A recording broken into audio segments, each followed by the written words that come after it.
அஸ்வின்ஸ் இனிப்பு காரம் பேக்கரி மற்றும் சைவ உணவகம்.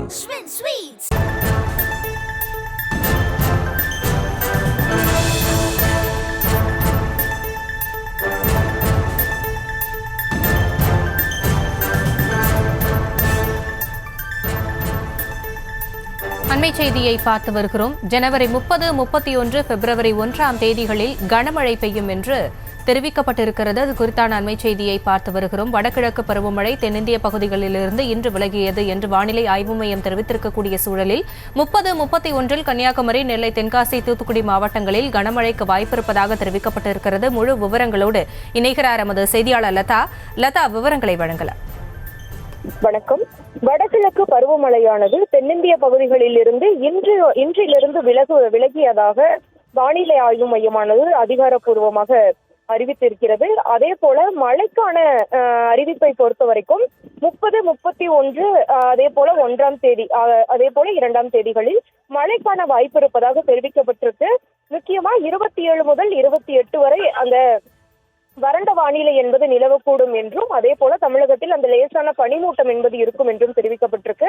அதே போல 29ஆம் தேதியும் கூட தமிழகம், புதுவை, காரைக்கால்ல வறண்ட வானிலை என்பது நிலவும்.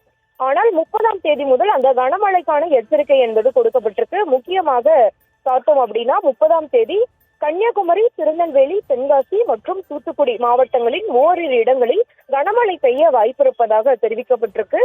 அதே போல 31ஆம் தேதியை பொறுத்த வரைக்கும் கன்னியாகுமரி, திருநெல்வேலி, தென்காசி அதே போல தூத்துக்குடி மாவட்டங்களில் ஓரிரு இடங்களில் கனமழைக்கான வாய்ப்பு இருப்பதாகவும், அதே போல தமிழகம், புதுவை, காரைக்காலில் லேசானது முதல் மிதமான மழை பெய்யக்கூடும் என்றும் தெரிவிக்கப்பட்டிருக்கு. மேலும் 1ஆம் தேதி பார்த்தோம்னா நீலகிரி, கோயம்புத்தூர் மாவட்டத்தின் மலைப்பகுதிகள், தென்காசி, திருநெல்வேலி மற்றும் கன்னியாகுமரி மாவட்டங்களில் ஓரிரு இடங்களில் கனமழை பெய்ய வாய்ப்பு இருப்பதாக தெரிவிக்கப்பட்டிருக்கு. அதே போல 2ஆம் தேதி பார்த்தோம்னா தமிழகம், புதுவை, காரைக்கால் பகுதிகளில் லேசானது முதல் மிதமான மழைக்கு வாய்ப்பு இருப்பதாக தெரிவிக்கப்பட்டிருக்கு. சென்னைக்கான மழை எச்சரிக்கை என்பது எதுவும் கிடையாது. இதற்கிடையே பார்த்தோம்னா அந்த வடகிழக்கு பருவமழை என்பது நிறைவடைந்து இருக்கிறது. அதாவது அந்த காற்றினுடைய அந்த மாற்றம் காரணமா அது விலகி இருக்கு. அது ஒரு புறம் இருக்கு. கனமழை எச்சரிக்கையை பார்த்தோம் அப்படின்னா 30, 31, 1 ஆகிய தேதிகள்ல தமிழகத்துல அந்த கனமழை எச்சரிக்கை என்பது கொடுக்கப்பட்டிருக்கு.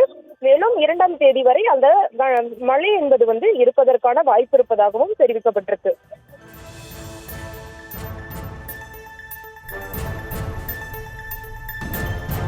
விவரங்களுக்கு நன்றி லதா.